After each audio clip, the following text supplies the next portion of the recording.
Hello, my name is John Watts, and I'm the senior pastor of Zionsville United Methodist Church. And our congregation has a long history in Boone County and in the town of Zionsville that has stretched all the way back to 1854. Through those years, our congregation has grown. And we've moved, we've relocated several times. And most recently, 10 years ago, we moved to our current spot in our current location to better serve the community and the people of our congregation. Now, as I said, we do have a long history, and through that history, we've identified our mission as a Christian community to be lifting the human spirit, to be touched by the Holy Spirit. We also have seen recently that we have a great opportunity because in 4 years we're going to be celebrating our 175th anniversary as a congregation. We want to do something significant to honor that. And so we're going to launch a new capital campaign to completely eliminate all the debt that we have on our building and our facilities.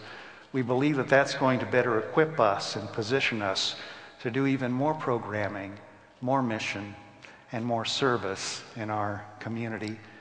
I've asked a couple of our church families to share a little about this congregation and what it has meant to them and their families and how it has lifted their spirit to be touched by the Holy Spirit.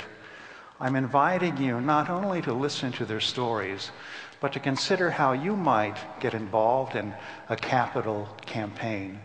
And also to ask you to join with all of us to continue to be the kind of Christian community that will shout the gospel, not just to our people, but to our community and to our world.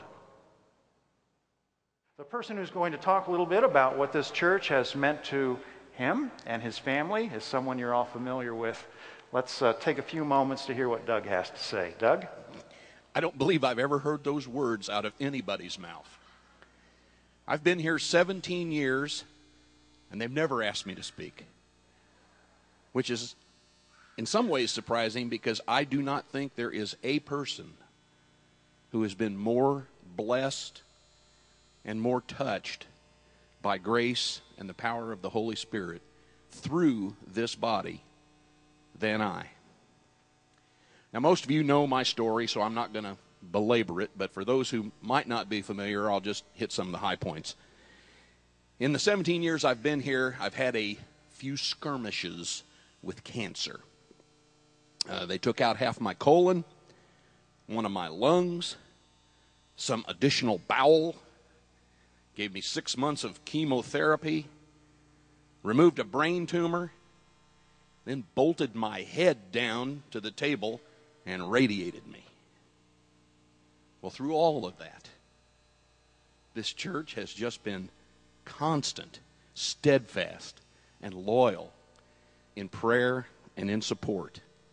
There was not a day in the hospital or in my home, wherever I happened to be, that I did not and could not feel the love coming from this congregation. Well, I had some time during those convalescences to consider this. Well, what if you hadn't been there? How horribly different would my life have been?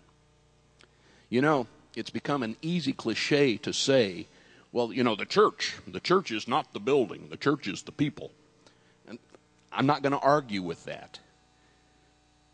But I'd like you to consider with me for a moment the role that the building, in fact, plays.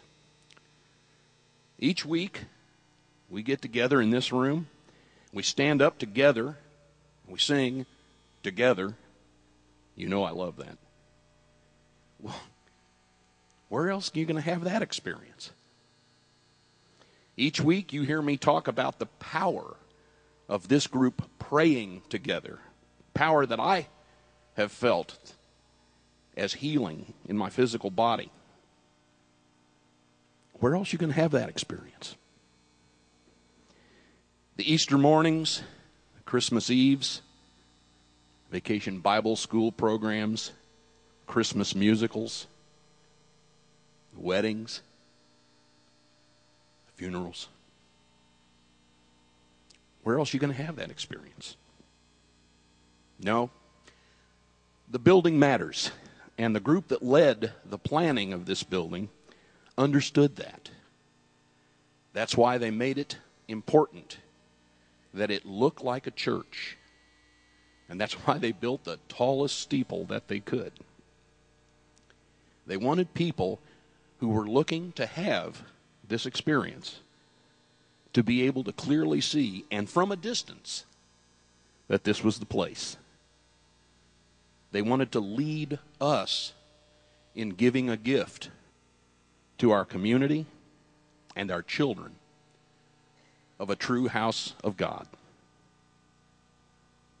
Because where else can you have these experiences? Well, this is the capital campaign, and by any other name, that means paying for it. So again, during my convalescence, I had time to think about it. I have a brother.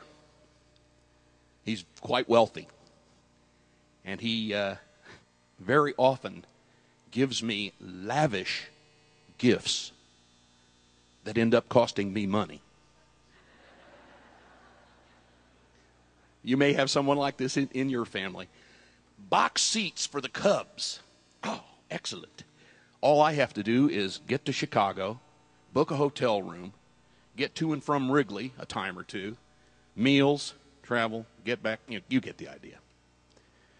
Well, my sisters and I decided long ago that we didn't want to be like that. Let me give you a little idea.